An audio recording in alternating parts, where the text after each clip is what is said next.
현장을 지휘하던 FD의 다급한 무전음이 시끄러운 새벽 공기를 칼날처럼 갈랐다. 항상 가족이나 소속사 팀이 그녀를 그림자처럼 수행하며 체온 패치를 건네고 대기실의 온도를 맞추는 것으로 하루를 시작하던 그녀였다. 이 갑작스러운 나 홀로 진입은 단순한 해프닝이 아니었다. 그것은 거대한 서사의 균열을 알리는 작지만 강력한 지진과도 같았다. 더 큰 파장은 프로그램의 상징이자 메인 MC인 김성주에게로 전파되었다. 대본 회의를 막 마친 그가 분장실을 나서는 순간 20m 앞 복도에 힘없이 서 있는 빈에서와 눈이 마주쳤다. 평소 어떤 상황에서도 포커페이스를 잃지 않던 그의 얼굴 근육이 뱀처럼 뒤틀리며 굳어졌다. 어떻게 된 거야? 그의 입에서 터져나온 짧은 한 문장. 하지만 그 목소리를 들은 동료 작가들은 행간에 숨겨진 세 가지의 폭발적인 감정을 동시에 읽었다. 첫째는 경악, 둘째는 얼음장 같은 분노, 그리고 마지막은 모든 것을 내던져서라도 지켜내고야 말겠다는 맹렬한 보호 본능이었다. 김성주는 즉시 야수처럼 움직였다.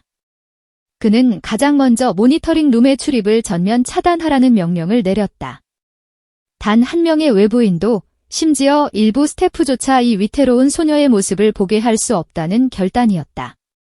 그는 빈에서를 가장 조용하고 아늑한 대기실로 이끌었다. 그곳은 외부의 소음과 시선으로부터 완벽히 차단된 일종의 성소였다.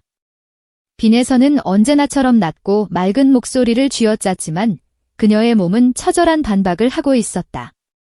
부서질 듯 떨리는 손등에 박힌 모래 알갱이, 끝이 갈라지고 끊어진 손톱, 그리고 충혈이 가시지 않은 흰자위는 그녀가 밤새 지옥을 건너왔음을 증명하고 있었다. 김성주는 스태프에게 따뜻한 물과 꿀, 그리고 의료진 호출을 지시했다. 그의 얼굴은 감정을 지운 채 돌처럼 굳어 있었지만 그의 눈빛은 이글거리고 있었다.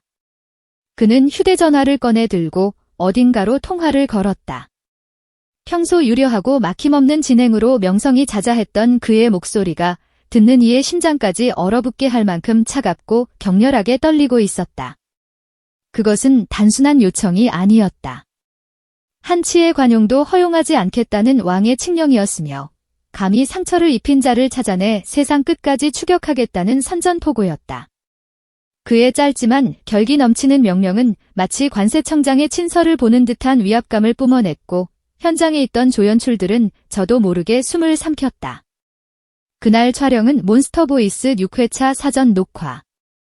지난 회차가 기록한 14.5%라는 경이적인 시청률을 가뿐히 넘어설 것이라 모두가 확신하던 괴물보이스 요정 매치가 예고된 날이었다. 특히 지난 5회차에서 시청률 그래프의 살인적인 수직 상승 곡선을 그리게 한 주역이 바로 빈에서였기에 그녀의 컨디션은 프로그램의 생명 그 자체였다. 제작진은 물론 거액을 투자한 광고 클라이언트까지 초긴장 상태로 상황을 주시하고 있었다. 긴급 비상 간담회가 소집되었다. 프로그램 총괄 PD는 녹화 전면 연기와 빈에서 특별 케어라는 두 가지 안을 테이블 위에 올렸다. 광고팀은 손익분기점을 계산하며 머리를 쥐어짰고 편성팀은 시청자들의 항의와 클레임 가능성을 검토하며 안색이 어두워졌다. 회의실의 공기는 무겁게 가라앉았다. 바로 그 순간 회의실 문이 열리고 모두의 시선이 한 곳에 쏠렸다. 붓기 때문에 제대로 뜨지 못하는 눈꺼풀을 한 빈에서였다. 그녀는 고개를 들었다. 그 연약한 모습 속에서 누구도 예상치 못한 강철 같은 목소리가 흘러나왔다. 그 한마디가 회의실의 시간을 얼어붙게 만들었다. 안광이 흔들리던 CP가 마침내 자리에서 일어나 빈에서에게 깊이 고개를 숙였다. 당신이 무대에 서는 이유를 제작진 누구보다 잘 압니다. 하지만 당신이 건강을 잃는다면 우리가 시청률 20%를 찍어도 아무 의미 없어요. 빈에서는 잠시 눈을 감았다. 그리고 깊은 숨을 들이마셨다. 그녀가 다시 눈을 떴을 때 그 눈동자에는 언제 그랬냐는 듯 무대 위에서 수백만 명을 압도하던 특유의 맑고 강렬한 초점이 돌아와 있었다. 제가 힘든 건 맞아요. 하지만 제가 힘을 얻는 것도 무대예요. 그 진심이 두꺼운 벽을 뚫고 모두의 심장에 가 닿았던 걸까? 그날 오후 녹화는 전례 없는 방식으로 전환되었다. 관객석은 텅 비었다. 대신 플로어 감독부터 막내 FD까지 현장의 스태프 80여 명이 핸드폰 플래시를 켠 채 관객석을 채웠다. 그것은 세상에서 가장 작지만 가장 따뜻한 은하수였다. 드리워진 붉은 무대 조명 아래 빈에서는 붓기 완화 패치를 붙인 채 간주를 맞았다. 그녀가 부른 곡은 자전적인 발라드, 눈 감아도 내가 보여. 노래가 시작되자 거대한 스튜디오가 신기루처럼 고요해졌다. 마지막 후렴, 터질 듯 울었어도 난 노래할 수밖에가 마침표를 찍는 순간 조용했던 무대 위로 김성주가 걸어 나왔다. 그는 마이크 대신 스튜디오 천장을 향해 두 팔을 들었다. 그리고 천천히 스태프들이 만든 은하수를 향해 손짓했다. 핸드폰 플래시가 일제히 꺼졌다. 완전한 암전. 그리고 3초 뒤 다시 불이 켜졌을 때 스튜디오의 모든 인물 김성주를 포함한 스태프 전원의 손등에는 검은 리본이 둘러져 있었다. 그것은 침묵의 맹세이자 보이지 않는 적을 향한 경고였다. 김성주는 마이크를 잡고 선언했다. 누구라도 이 사람에게 상처 준 자, 우리 모두를 적으로 돌린 겁니다. MC가 아닌 한 인간의 보호자로서 외친 선언에 현장 곳곳에서는 훌쩍이는 소리가 새어나왔다. 그 장면은 실시간으로 중계되지 않았다. 그러나 공식적으로 퍼져나간 단 하나의 짧은 클립, 암전 3초, 기적의 후렴이라는 제목의 21초짜리 영상이 SNS를 완벽하게 뒤집어 놓았다. 영상은 불과 6시간 만에 900만 뷰를 돌파하며 실시간 트렌드 1위에 올랐다. 이게 진짜 음악의 힘, 직원 오디션이 아니라 연대의 서사다라는 댓글이 폭발했다. 동시에 빈에서에게 무슨 일이 있었는지에 대한 추측이 들불처럼 번졌다.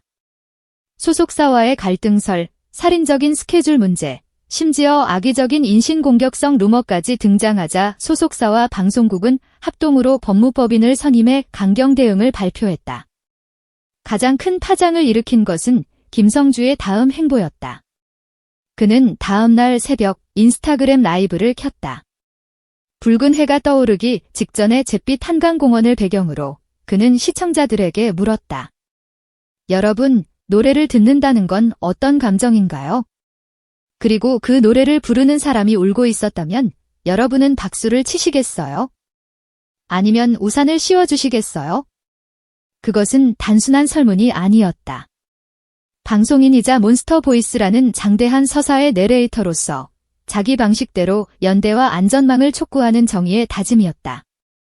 이후 나의 심리 안전 챌린지가 틱톡과 유튜브 쇼츠를 강타했고 몬스터보이스는 단순 음악 경쟁을 넘어 다 함께 안전한 이야기를 만드는 공론장으로 진화했다. 빈에서는 그 뒤로 6번의 생방송 무대를 더 소화했다. 목소리는 여전히 투명했고 감정선은 한층 깊어졌다. 그러나 누구도 그녀에게 요즘은 괜찮나요? 같은 질문을 던지지 않았다. 대신 무대 바닥에 미끄럼 방지 매트를 새로 깔고 쉬는 시간마다 꿀차 보온병을 건네는 수많은 손길이 그녀를 지켰다. 그리고 대망의 결승 무대. 객석의 검은 리본은 마음이 맑아지기를 이라는 그녀의 공식 슬로건을 상징하는 하늘색 리본으로 바뀌어 있었다. 마지막 곡이 끝나자 경쟁자들까지 무대로 올라와 그녀의 손을 맞잡았다. 결과가 발표되는 순간 MC 김성주의 목소리보다 먼저 터져나온 것은 관객들의 옹성임이 아닌 모든 것을 압도하는 묵직한 정적이었다. 전광판의 우승, 빈에서라는 세 글자가 떠오르자 그녀는 마침내 무릎을 꿇고 얼굴을 두 손으로 감쌌다. 불과 몇 주 전, 홀로 어둠 속에서 눈물을 감추던 그 소녀가 이제 수백만 명이 만들어준 가장 단단하고 따뜻한 보호막 한가운데서 울고 있었다.